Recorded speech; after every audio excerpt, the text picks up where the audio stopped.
c'est la notion du changement. Alors moi, le changement, c'est quelque chose que je vis au quotidien dans mon métier. Je vais vous raconter deux petites histoires pour faire comprendre des types de changements qu'on peut vivre.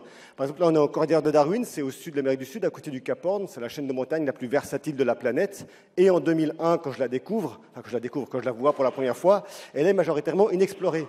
Donc moi, en tant qu'explorateur, je me dis, génial, je vais aller explorer ces montagnes.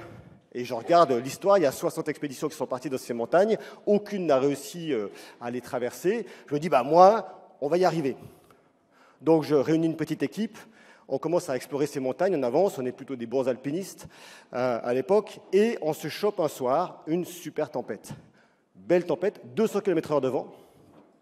Alors 200 km/h de vent, c'est intéressant parce que c'est aussi 150 à 160 décibels de son, donc c'est au-delà du seuil de tolérance du cerveau. Et ça fait mal. Hein. Et en fait, vous arrivez dans un système qu'on appelle la désorientation. C'est-à-dire que vous ne savez plus où vous en êtes. Vous êtes complètement perdu dans un système qui vous dépasse totalement. Alors, cette petite expérience-là, on arrive à monter finalement une tente, on en perd une deuxième, on arrive à monter une tente, on se jette dedans, on est 3 dans une petite tente pour une seule personne, c'est génial, c'est intime. Et cette tempête, qui d'habitude dure quelques heures, va durer 13 jours. C'est long.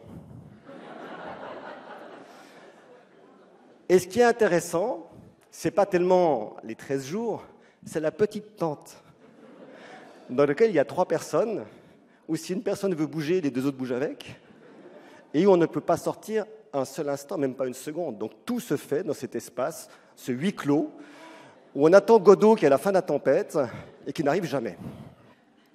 Et ça, c'est intéressant.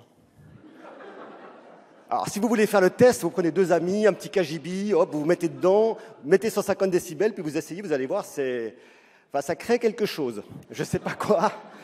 Mais voilà, là, on se pose la question, qu'est-ce qui se passe pour ces 3 personnes? Comment chacune d'elles prend en main ou non cette situation? On en parlera un tout petit peu. Mais voilà, ça, c'est un changement. C'est-à-dire qu'on est parti pour explorer une montagne, on se retrouve dans un système d'exploration de la condition humaine face à quelque chose qui nous dépasse totalement. Parce qu'il faut être clair, ça nous dépasse totalement.